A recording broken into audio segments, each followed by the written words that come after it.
Assalamualaikum warahmatullahi wabarakatuh.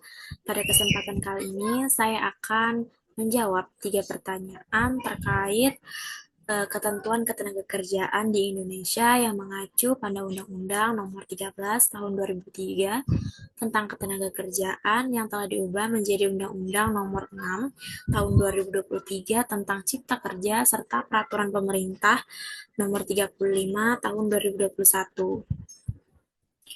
Pertama adalah strategi agar perusahaan dapat mengevaluasi karyawan tanpa melanggar aturan. Yang pertama, saya akan menyesuaikan mekanisme berdasarkan status hubungan kerja dan ketentuan perundang-undangan. Yang pertama, jika pekerjaan bersifat tetap, maka saya akan menetapkan PKWTT.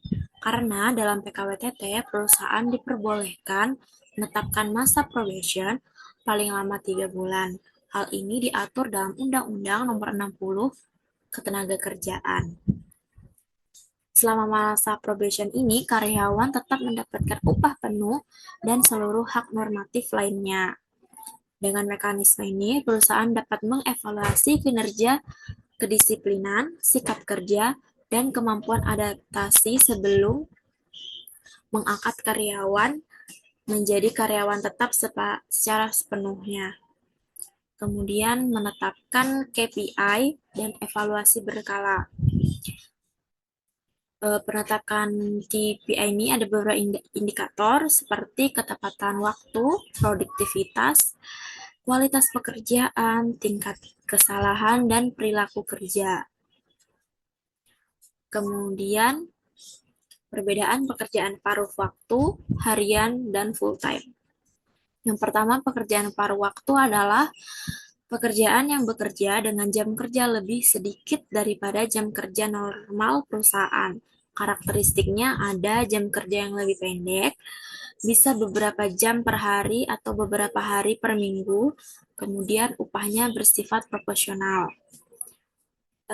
Contohnya ada mahasiswa yang part-time sebagai barista 4-5 jam per hari.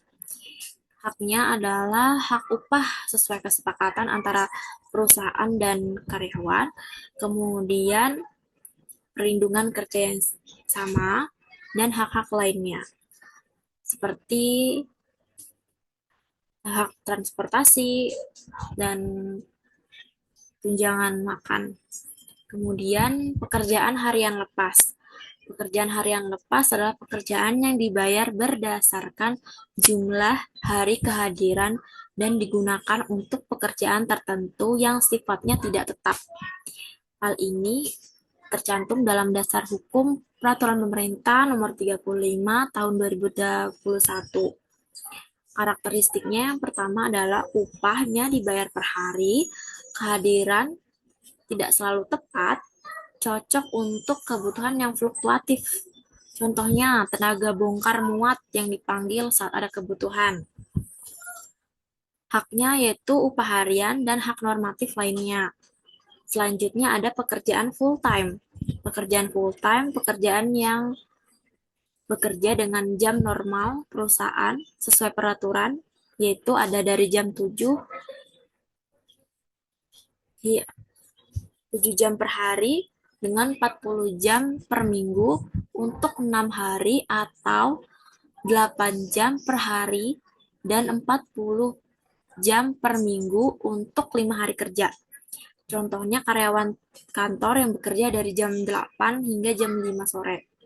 Haknya seperti hak bulanan, gaji bulanan, cuti tahunan, THR, BPJS, lembur, bonus, kompensasi, dan hak PHK sesuai kebutuhan. Yang terakhir adalah perbedaan hak PKWTT dan PKWT saat hubungan kerja berakhir. PKWTT atau yang biasa dikenal dengan perjanjian kerja waktu tertentu memiliki beberapa hak ketika karyawan telah habis masa kerjanya. Yang pertama akan mendapatkan pesangon, kemudian upah penghargaan masa kerja, kemudian uang pengganti atas hak atau biasa dikenal dengan UPH. Pesangon diberikan sesuai masa kerja dan alasan PHK.